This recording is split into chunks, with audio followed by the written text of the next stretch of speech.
Elon Musk's father just said what? The big concern at the moment, and why I think South Africa is a big talking point in the US right now, is America in the next 20 years will become, for the first time in its history, a minority white country. Well, that will be a very, very bad thing to happen. You want to see the US go down? So you telling me this man has no information, no economic information, no information around the infrastructure on what America will look like? The only piece of information he has is that white people will be the minority. And all of a sudden, just with that little piece of information, it automatically means America is going to go down. I wonder why. Why? Oh, you don't like cars and electric cars, and you don't like technology, or what is it? You want to go back to the jungle? Or? There it is. There it is. Go back to the jungle? What do you mean by that? I'm trying to understand why non-whites are associated with jungle. I understand you really thinking about black folks in South Africa. You got all this built up racism inside, so you're projecting that to say that this is going to be so black folks have no ability to create, to contribute to society. If whites are the minority, that means society goes back to what you say, the jungle. If the US becomes a minority white country, Yes. so there's Latinas, there's blacks, there's people from all different races make up the majority, and then it could be 48% white people. Do you really think the US is doomed if it goes under? Yes, it goes under there. Seriously? Yes, of course. You see, if you take South Africa, we have a small white population that projects the European culture, or what we learned from Europe. And oppressed millions of black people. No.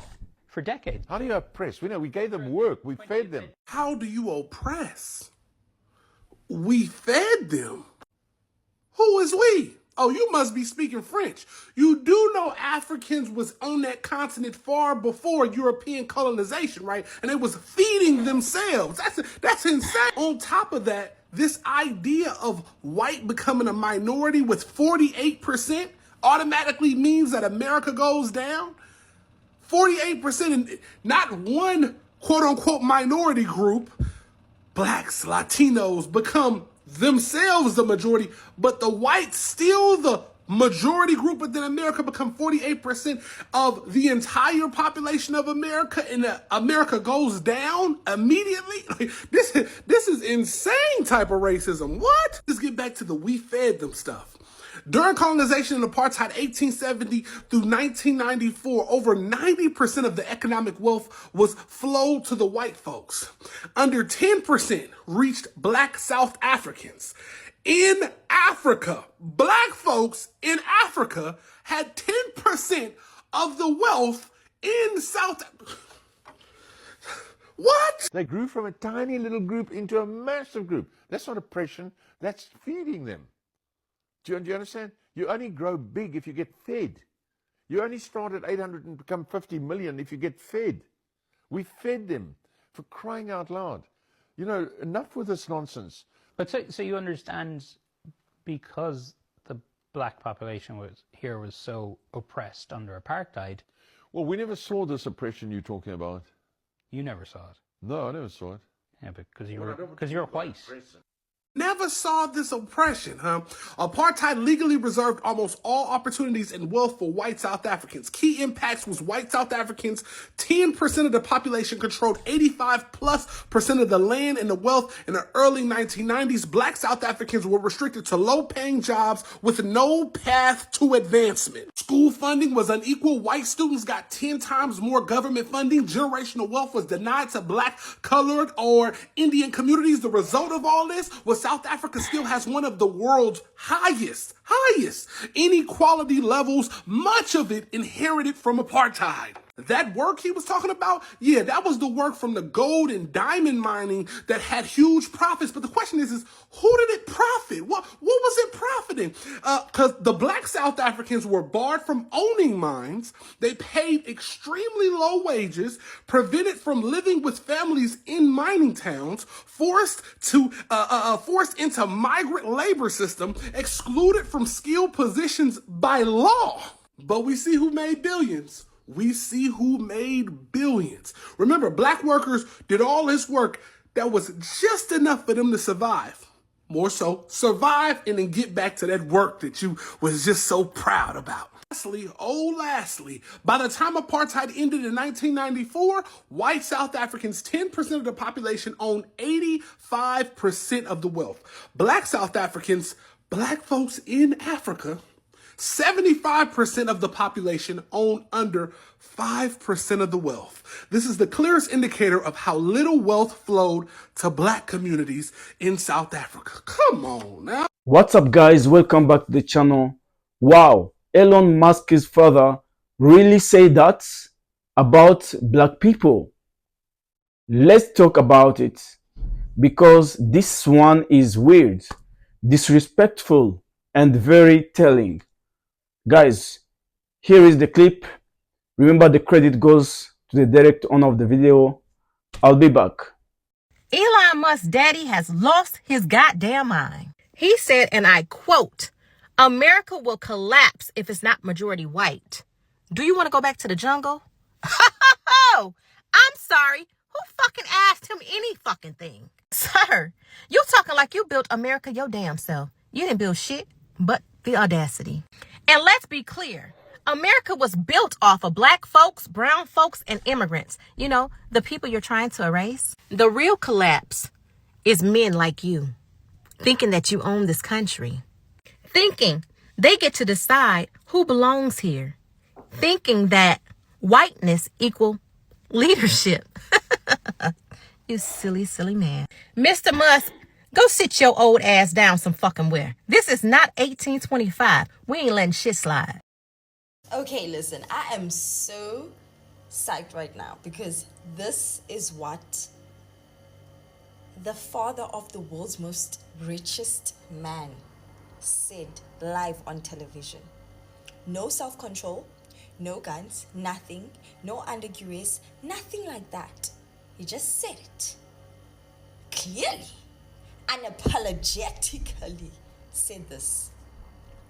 Concern at the moment, and why I think South Africa is a big talking point in the US right now, is America in the next 20 years will become, for the first time in its history, a minority white country. Well, that will be a very, very bad thing to happen. You want to see the US go down? Why? Oh, you don't like cars and electric cars, and you don't like technology, or what is it?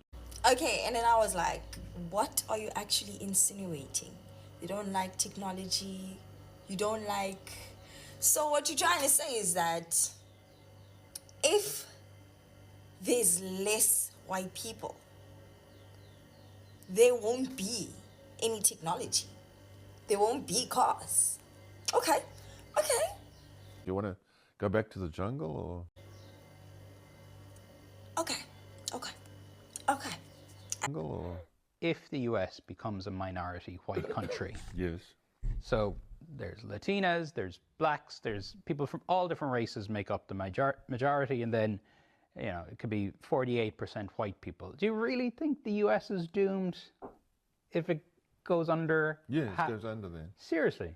Yes, of course. You see, if you take South Africa, we have a small white population that projects the European culture, or what we learned from Europe. And oppressed millions of black people. No. For decades. How do you oppress? We gave them work, we fed them. Excuse me? Excuse me? They grew from a tiny little group into a massive group. That's not oppression, that's feeding them. We must be chickens, eh? We must be chickens. Probably we were harvested or something, hey? Fed went from tiny. Do you understand? You only grow big if you get fed. You only start at 800 and become 50 million if you get fed. We fed them, for crying out loud. Wow. Wow. For crying out loud. You know, enough with this nonsense. But so you understand, because the black population was so oppressed under apartheid. Well, we never saw this oppression you're talking about. What? What? He never saw this oppression that black people are talking about. So, we were trippy? Our ancestors were trippy? What? You never saw it. No, I never saw it. Yeah, because you're white. And that right there is the father of the world's most richest and accumulating world's most richest man in the world. These are our leaders. These are the people that are in control. Wow, like father, like son. When I heard him speak, the first things I felt was how out of touch he is. It's like he lives in a world where stereotypes are still fact. And that mindset is dangerous because people like him influence millions. Guys, imagine such kind of mind. Let's continue to watch the clip. I'll be back. Elon Musk, you better tell your ugly ass daddy watch his mouth. This ain't South Africa. Huh? Elon Musk, you better tell your ugly ass daddy watch his mouth, because this ain't South Africa. Elon Musk's daddy was on CNN doing an interview, and they said, for the first time in American history, in 20 years, white people will be minorities in America. And he said, why you want to go do that? Huh? You don't like electric cars? You don't like cars? You don't like stability? Huh? You want to go back to the jungle? Excuse me? Says the man who tickles his daughter? Are we really doing this right now? Elon, listen. I know you and your daddy ain't got the best relationship, but this is what you come from. We ain't even begin to talk about the fact that y'all ain't really from South Africa, okay? Because in that continent, y'all stole that too. Just like y'all stole every goddamn thing else. Huh? Now listen, I think you need to tell your daddy with them weak-ass knit sweaters that he need to stop doing interviews, huh? Everything on the screen look beige and washed out. Everybody look like they on the front row ticket seat to go see Jesus. Yeah, skeleton eyes. Elon Musk daddy need to watch his mouth when he on these interviews, and CNN, y'all should know better than even posting that. Unless y'all trying to out Elon Musk from when he did the little chest bump. I understand that totally. Sidebar. Elon, next time you talk to your little Dumbledore looking ass daddy, you need to tell him put some moisturizer on before he do interviews up there looking like parchment paper. I digress. Elon, get a handle on it now. I got some Tesla stock now. This not gonna look good for the investors. I'm just bringing y'all the news. I'm just a messenger. Okay. I mean, Jesus Christ. Subtle. He's making a subtle point there, but I think I picked up on it. He clearly, Elon's working through a lot all the time, especially these days, and I'm sure it's not hard to see the level at which he is dealing with a lot of, as we call it, psychology.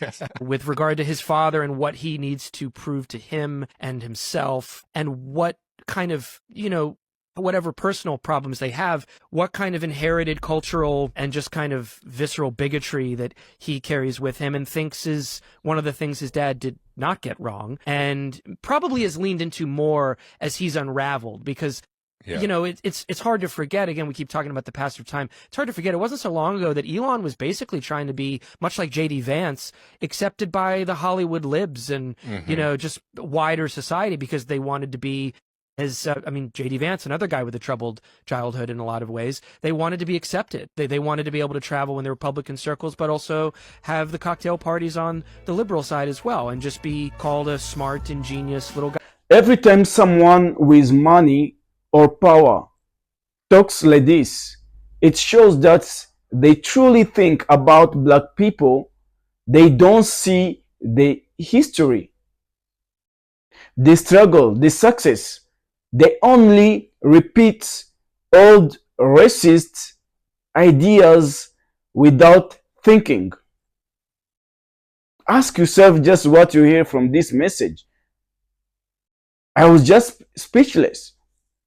Guys, let's continue to watch the clip. There's an interesting clip that's recently, come out from a interview CNN conducted with Elon Musk's father, Errol, out in South Africa. And you see the comments that Elon makes, and Elon grew up with his father in apartheid South Africa. Well, this is going to touch on apartheid. And you wonder why Elon Musk says the things that he says about black people and anywhere else. Now, how many times I've said that Elon Musk is an Afrikaner from South Africa, grew up during apartheid. Well, I want you to hear what his father says, actually, about apartheid. And how many times I told you that culture is the same everywhere. And that's why that culture cannot get along with nobody. Yes, ladies and gentlemen, he had the nerve to sit up here and liken apartheid. So, hey, we fed them. They were doing good underneath apartheid, right? And he don't know nothing what apartheid is. He say, well, yeah, because you're white. And he say, I don't want to hear this nonsense. Listen, that same attitude is how these people over here in the United States of America feel about our people that went through slavery. We fed them. That they look at them today is because we fed them. We gave them jobs. We gave them a place to stay. We treated them, pretty good, actually, in apartheid. Well, what are you talking about? We wasn't that bad, right? Or slavery here in America. We treated them pretty good, right? This is the sick mindset that these people have, ladies and gentlemen. Sick. When I tell you that they cannot get along with nobody, that their thinking and their culture is not even like the rest of us, it's warped. It's not normal. That white supremacy mindset is not normal. How can you sit there and say that we fed them, but you were taking their lives indiscriminately during apartheid? They couldn't go to and from at all. You kept them dirt poor. You was a minority in South Africa and running everything. You stole the wealth of South Africa. You did everything horrible in South Africa. And his only thought process with the whole thing is, well, they grew from 800 to 50 million. It wasn't only 800 people in South Africa. That's crazy to even think they only had 800 people in those areas. Please, the continent was full of black folk. But this is how these people think. And as a person who's been to South Africa, they got people like him walking around, and they some of them are bold too. Some of them bold, and they want to talk to black South Africans any kind of way. And unfortunately, it's a big unfortunate. Where is the same energy for Elon Musk when all these racist white people were telling the black people who were going against Trump to take their ass back to Africa, even though they're American citizens that were born in America with the same rights as said white people? They were so willing to tell them to go back to a continent they've never even been to, never even have probably even seen a day in their life in real time. And yet you don't tell Elon Musk to take his white ass back to Africa, where he's actually from. Like, he's literally from there. You should have that same energy, because why would you tell black people who were born in America and are American citizens to go back to a continent that they've never even been to? But you won't tell a white man who is dictating our government right now and what happens in our country to take his ass back to Africa. Oh, because you're racist. That's why. This is a remarkable sort of measure of how the world has turned, that a nostalgic product of apartheid South Africa, Elon Musk, whose grandparents moved there after the Second World War. They were in the Canadian Nazi Party, his maternal grandparents. They moved to apartheid South Africa to be with people with whom they felt at home. A family legacy that he's not repudiated, that his mother very much carries on. If you've sort of caught her at all on TV, she turns up both sides of the Atlantic. She's a alt-right, sort of unapologetic, exponent of what our son is also pushing, and his algorithm is also promoting on his social media site. And this is far right politics, hatred of multiculturalism. What he said to the AFD rally that he addressed, in that sort of Orwellian big screen, his face comes up, and he says you should no longer feel guilt for what your grandparents or great-grandparents did. It was very clear what he was talking about in a speech that attacks immigration and multiculturalism, the idea that different races cannot live together. This is not something we should just dismiss as the sort of bloviation or the trolling of a sort of Silicon Valley tycoon. This is the sort of shadow president of the United States. And Trump doesn't contradict him, and sometimes Trump echoes him and amplifies him, and vice versa. I cannot stress the newness of this, and the ominous, so the tone of menace to this is very real. And it's being noticed, all around the world, including in allied countries that thought they were allies of the United States and are now beginning to wonder. Okay, guys, at the end of the day, comments like this remind us why speaking up matters. When people like Elon Musk's father go on a TV and spread harmful ideas about black people, it shows how far we still have to go. Kind of mindset. But it also shows something else. The world is changing, and younger generation are not accepting this behavior anymore. We challenge it, we expose it, and every time we do that, we push society one step forward. So, yes, these words were ugly, but our response, our unity, and our awareness are stronger. That is the real power. Guys, thank you very much for watching. If it's your first time, kindly subscribe and put your thoughts in the comment section. I really appreciate your help. Thank you. See you for the next video.